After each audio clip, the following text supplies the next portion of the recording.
Assalamualaikum warahmatullahi wabarakatuh. Salam Bhinneka Tunggal Ika, salam dari Sabang sampai Merauke. Berbeda-beda tetap satu tujuan, salam Pancasila NKRI harga mati. Mohon di subscribe ya sedulur semuanya. Nasab sudah selesai.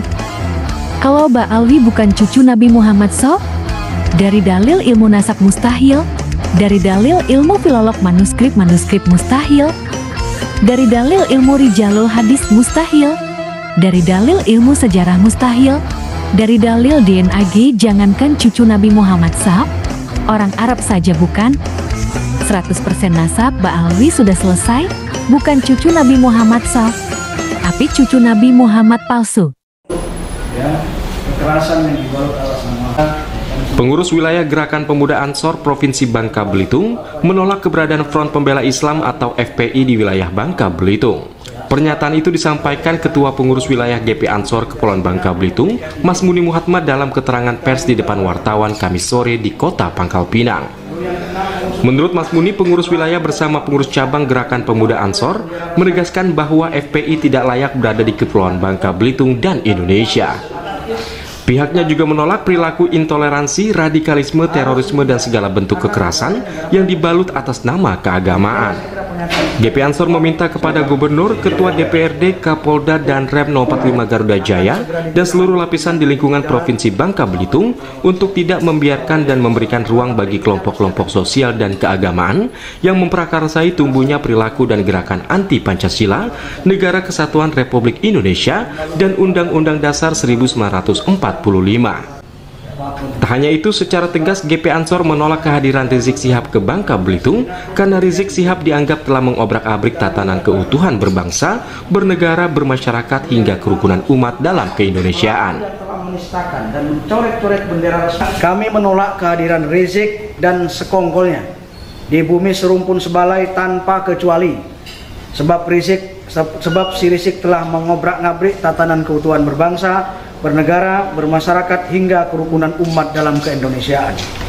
Kami meminta tegas kepada Kapolda dan seluruh jajaran pemerintahan di Kepulauan Bangka Belitung agar tidak sejenak pun memberikan izin si Rizik menginjakkan kaki, apalagi sampai menyebarkan provokasi-provokasi yang cenderung merusak harmoni keumatan, kebangsaan, kenegaraan, dan keindonesiaan. Dalam waktu dekat, pengurus wilayah GP Ansor Bangka Belitung berencana akan menggelar aksi massa di Kota Pangkal Pinang dengan jumlah peserta aksi mencapai 1.000 orang militan GP Ansor Bangka Belitung. Dari Pangkal Pinang, Bangka Belitung, Haryanto melaporkan. Akan segera ditindaklanjuti dengan turun jalan. Assalamualaikum warahmatullahi wabarakatuh. Diskusi di Semarang di dalamipun Yai Budi Harjono ini, Semarang. Ya. Sehat Pak Yai? Sehat selalu. Alhamdulillah. Ini dengan Yai Miftah ya, alhamdulillah. dari Semarang juga beliau.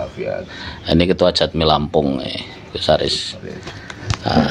Kami sendiri ini dari Lampung juga. Yai, Mbah Yai, ya. Ini terkait bagaimana Mbah Yai perkembangan terkini terkait ya isu yang berkembang saat ini terkait klan Ba'alawi dan PWLS ya. PWLS ya. PWILS yang sekarang ini menjadi isu yang ya betul-betul fenomenal ini di tengah-tengah masyarakat. Ini gimana Mbak Yai menyikapinya nih Mbak Yai? Sebenarnya fenomenal itu kan hanya karena mencuat. Padahal sejak awal Islam datang ke Indonesia itu memakai pola sufistik yang mana transformasi nilai masuk ke masyarakat dengan 740 suku itu dengan cara persuasif, lembut, dan secara pintunya kultural. Nah, karena ini disebut oleh Kalijogo, lirir tanduri wasumilir tak ijuroyo tak sengguh temanten anyar. Apa yang datang di Indonesia harus mampu bergandengan secara perjodohan peradaban ya kan? Untuk supaya nilai masuk tanpa konflik. Nah, berkaitan dengan dinamika yang sekarang ini, kalau dipandang semua orang yang datang kemudian mampu berjodoh, dalam perjodohan peradaban ada kunci yang harus dijaga oleh masing-masing pihak gitu. Namanya kafaah, kesetaraan Diingat-ingat, saya ulang, kesetaraan. Jangankan konflik sosial, rumah tangga bisa terjadi antara suami dan istri kalau masing-masing tidak menjaga kafaah, kesetaraan. Bagaimana caranya tidak memakai kafaah? Ojo ngedeke nasab, ojo ngunggul ke pangkat, derajat, semat. Kalau ini dibicarakan, jangankan sosial, rumah tangga bubar. Kita tidak ingin atas kejadian ini berlanjut terus. Maka PWI bagian dari teguran, kalau boleh memangkas hal yang dipandang oleh sosial sebagai benalu, supaya tidak merongrong kewibawaan bangsa dan negara yang sudah terbangun ribuan tahun yang lalu secara damai, secara Islam rahmatan lil alamin. Ini tercoreng oleh adanya aksi-aksi di dalam masyarakat yang mencoreng atas nilai-nilai kesetaraan. Diingat-ingat. Terus Mbak Yai, bagaimana dengan kejadian yang di Pemalang kemarin itu? Ini kan cukup mencoreng lah, mencoreng Kamtibmas. Khususnya di umat Islam sendiri. Nah, ini bagaimana ini, Mbak Yai itu? Bagi saya Pemalang bagian dari ongkos menegur yang secara lesan kemudian tidak digubris. Maka momentum ultimate goalnya adalah di Pemalang itu. Apa benar kalau seperti itu diterus-teruskan? Maka semua pihak harus calling down supaya Indonesia sebagai brand damai bagi dunia sementara ini dengan Pancasila dan Bhinneka Tunggal Ika. Ojo dicoreng kayak gitu. Itu saya anggap buih yang ada di lautan. Tapi jangan menyangka bahwa lautan itu buih. Indonesia bukan seperti itu. Buih ini harus kita tepis. Kan ono hadise mental umat Islam jur koyok buih. Kanjeng Nabi Daud diumbang-ambingkan. Kenapa kok koyok buih? Sebabnya apa? Hubud dunya wa karahiyatul maut. Dong gragas dunya wedi mati. Kepengen enake tapi orang gelem rekoso. Nah iso semua orang kayak kiai-kiai modal dengkul ngedeke langgar, ngedeke pondok, ngedeke madrasah. Real, maka pondok tidak ada nama aslinya, padane Tembalang Al-Islah dikenal Pondok Tembalang. Tebu Ireng bukan nama aslinya, itu nama wilayah. Lerboyo Ploso. Kenapa nama itu? Karena kehadiran pesantren yang walau namanya bahasa Arab, tapi uang ngertine wilayah karena berperan besar di dalam membangun masyarakat. Itu ini saya sampaikan semua pihak. Jangan sekali-kali mengotori Indonesia yang sudah Bhinneka Tunggal Ika dengan roh pemersatu Pancasila dikotori oleh buih-buih ini. Dan saya ingatkan ini egoisme yang kelihatan ini baru mukadimah. Nanti kalau yang dinamakan buih itu siapa maksudnya? Ya orang yang mengunggulkan sisi nasab, sisi tidak kafaah tadi, pangkat, derajat, semat, nasab, termasuk nasab. Ya, Ba'alawi lah ini seperti itu. Ya. Gimana ini kok udah menyinggung ini. Ini Yai Miftah ini. Ini udah nyinggung Ba'alawi ini gimana nih tentang Ba'alawi gimana, Pak Yai? Ba'alawi memang sudah rungkat total lah intinya seperti itu. Oh gitu. Tidak ada kasta lagi, harus kembali netral seperti dulu kala yang namanya dulu Habib sekarang jadi Pak dan Mas atau Lek dan sebagainya. Kalau yang tua dipanggil Mbah, yang lebih muda lagi dipanggil Pak, yang lebih muda lagi dipanggil Mas atau Kang. Oh begitu. Tidak ada nama Habib Pak. Oh Habib sudah yang tidak ada adalah Kiai, yang ada adalah Sayyid Syarif. Ya jadi persoalannya Pak Yai untuk menyebut nama Kiai ini kan adalah merupakan titel dari masyarakat, itu tidak bisa pengakuan diri ya Mbak Yai ya. Tidak bisa pengakuan itu diri. Atas brand ulama warasatul anbiya. Kurang apa kita kalau ngalim dan akhlaknya bagus disebut pewaris. Coba dieleng-eleng itu. Ada orang yang merasa bodoh atau pekok gitu. Itu kan mestinya punya ongkos supaya menggapai ilmu dan cahaya, namanya ta'ziman wa takriman kepada orang yang lebih alim. Yang kedua, alim yang lebih membuat akhlaknya itu akhlak yang rahmatan lil alamin, akhlakul karimah. Jadi kalau ini tidak dibayar, kemudian bodoh atau pekok, tambah takabur. Tidak salah orang membalas takabur terhadap orang yang takabur. Takaburu minal mutakabir sodakotun. Yang dimaksud pekok dan takabur itu siapa maksudnya? Ya tentu siapapun ya. Tidak artinya Mbak Alawi atau siapa gitu. Ya termasuk bagian itu. Dan siapapun yang melakukan, orang bodoh harus mengaku bodoh untuk belajar secara takziman wa takriman kepada yang alim alama. Dan ini kalau tidak dijaga malah runyam menampilkan citra kesombongan. Jangan salahkan orang yang sombong terhadap orang yang sombong. Nah, kembali ke kaidah Kanjeng Nabi, atakaburu minal mutakabir.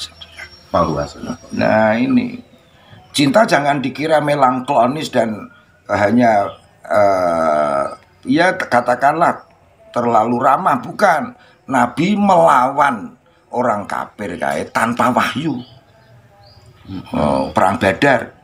Kenapa sudah tidak rasional? Wong wis ngalah, kemudian ngaleh. Lah kok masih ngeluruk? Walau 300 orang besar-besaran melawan 1000 orang. Sama Syekh Rumi bilang, saya ulang, dokter memangkas atau mengamputasi bagian tubuh dengan asumsi tujuan tidak merembet pada yang lain. Yang kedua, tukang kebun memangkas pohon, tujuannya membentuk supaya taman Indonesia ini sejak dulu dikenal bagus oleh dunia. Kalau yang berpenampilan sebenarnya orang pekok itu tapi berpenampilan alim, sehingga jamaah itu atau masyarakat jadi tertipu dengan brandnya itu. Gimana kira-kira? Ya kalau sesuatu yang namanya barang palsu itu pseudo namanya. Seiring waktu akan konangan dan akan hilang. Yang utuh dan abadi adalah cinta yang menjadi brand Rasulullah. Tak ada kata yang mampu mewakili sosok Rasulullah kecuali kata cinta. I love you. Geger Arab itu mulai termasuk. Ayo, karena konflik tidak bisa diredam oleh teguran yang hanya bertujuan baik. Mana ada dokter mengamputasi tujuannya supaya penyakitnya tidak menular. Tukang kebun memangkas pohon tujuannya membentuk taman. Itu prasangka ini harus dipegang dalam brand cinta seperti itu. PWLS itu bukan kejam, tetapi sebagai dokter mengamputasi sesuatu yang diindikasikan memberikan madharat yang besar bagi bangsa,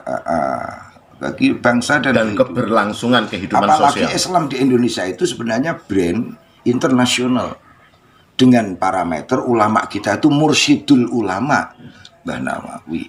Kita punya brand besar di Indonesia pada tingkat internasional.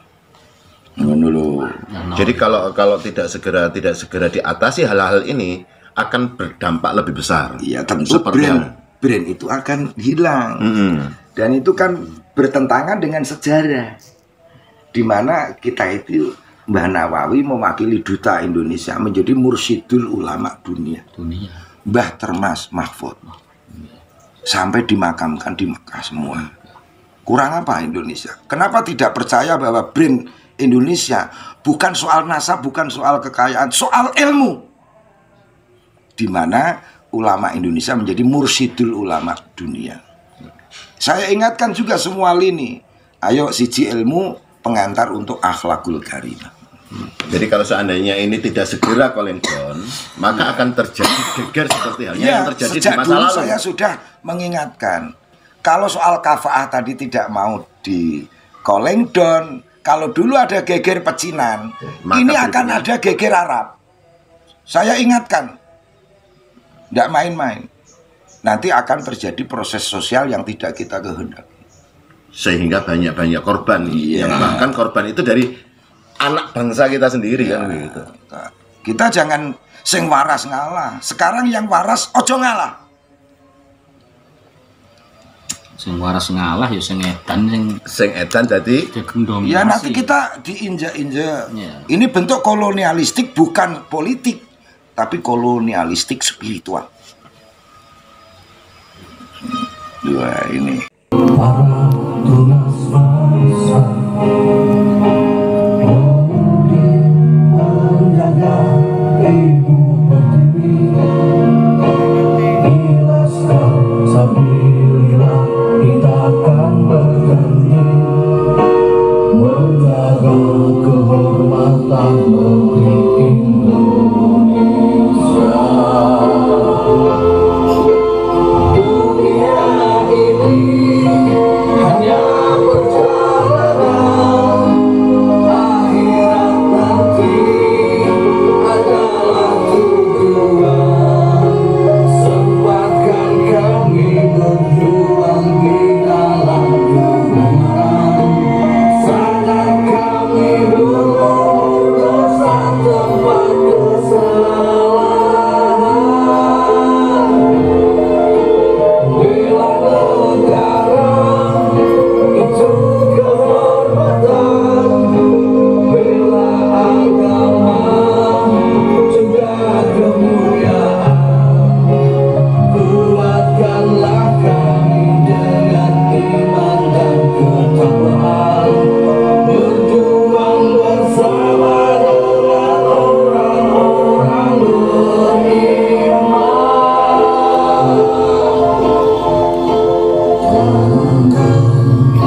Jiwaku bangsa, amanah suci leluhur yang diwariskan. Jangan rela sejarah ini dihinakan oleh bangsa pendatang yang bawa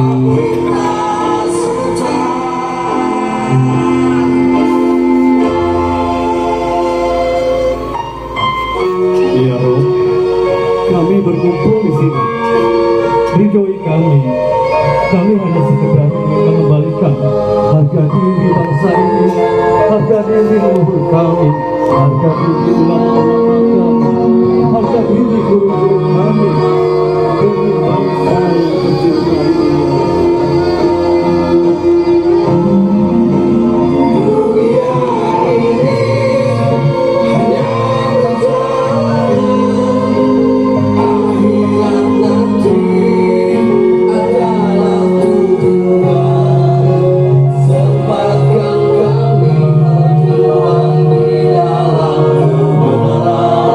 Sadar kami benar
langit, mengguncang bumi, menggetarkan hati.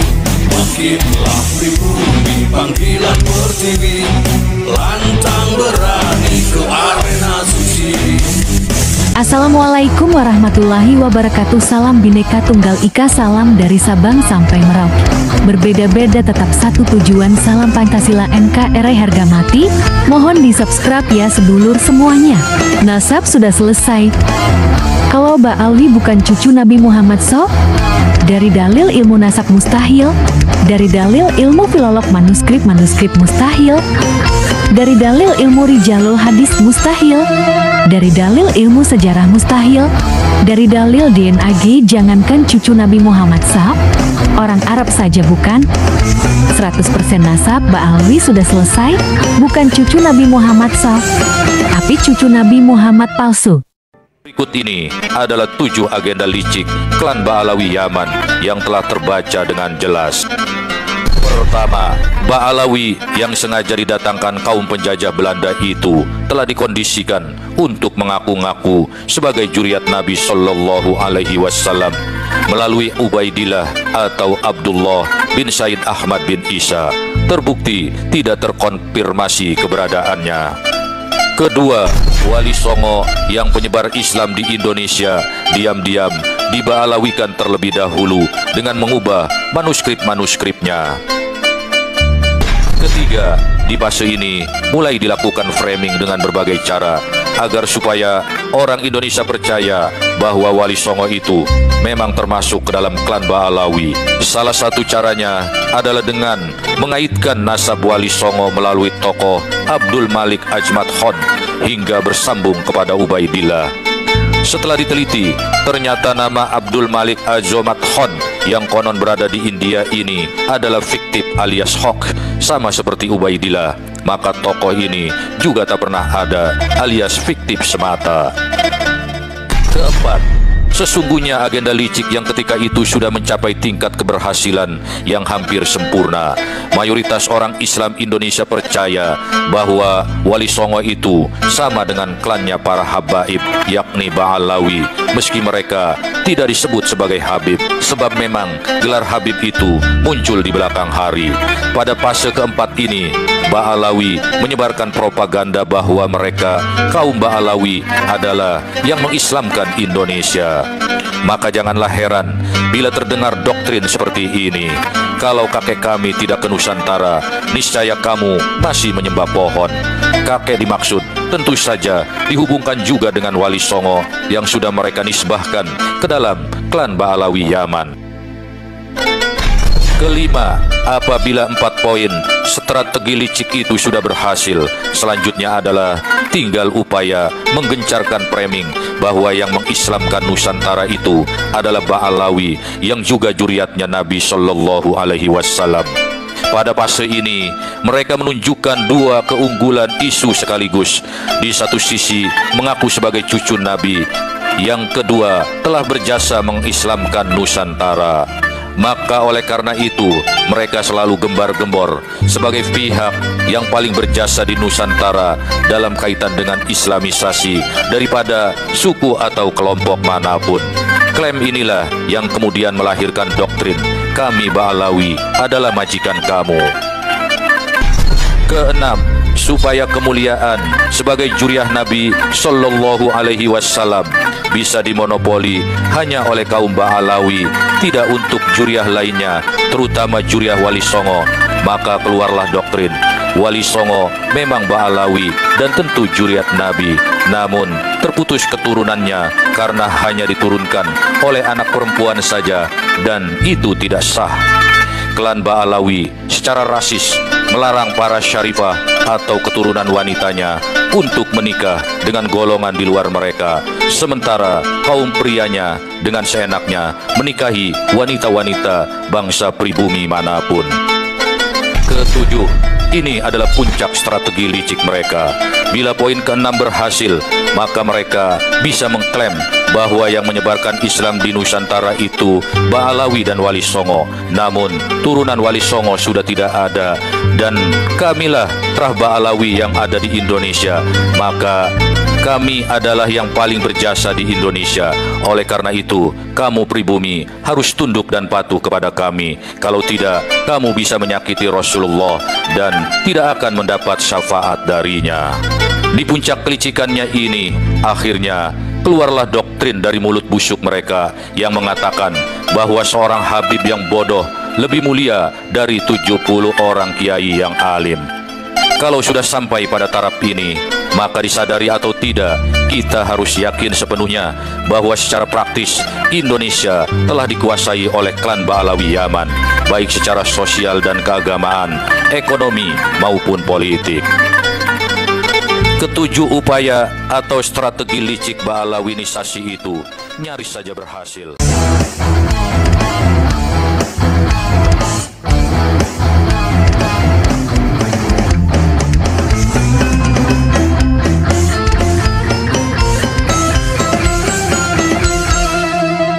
Jadikanlah hidup lebih berarti, jadikanlah laskar sang pemberani, membela ulama kiai pribumi, Rahwali Songo pewaris negeri. Gelora jiwa ini tak tertandingi, jangan coba-coba mengganggu negeri. Ulama kami terhina, kami pun tak terima, siap jihad jadi semboyan kita. Kami adalah laskar sabilillah, pecinta Wali Songo dan para anbiya, pewaris peradaban Islam di Nusantara hingga berkibar bangsa Indonesia. Kami perisai para ulama, sepenuh hati korbankan jiwa dan raga. Bila nanti tertulis jihad pilihan kami, sahid bela agama dan negara. Kami terlahir di bumi pertiwi, terpatri suci sejarah negeri, korbankan darah nyawa leluhur kami. Jangan kau coba rubah dan kau pecundangi. Wali Songo adalah zuriat Nabi, santun berakhlak berbudi pekerti, wariskan agama dan budaya Islami. Jangan coba nodai kami, bela sampai mati. Kami adalah laskar sabilillah, tak akan gentar meskipun berkalang tanah, demi bela agama juga bela negara. Ikhlas jihad dan sahid bersama ulama, relakan kami pergi dan berjuang, jadi perisai Rahwali dan kebenaran. Meski harus berkorban nyawa satu di badan, demi kebenaran menang dan ditegakkan. Kami adalah laskar sabilillah, pecinta Wali Songo dan para anbiya, pewaris peradaban Islam di Nusantara hingga berkibar bangsa Indonesia. Kami perisai para ulama, sepenuh hati korbankan jiwa dan raga. Bila nanti tertulis jihad pilihan kami, sahid bela agama dan negara.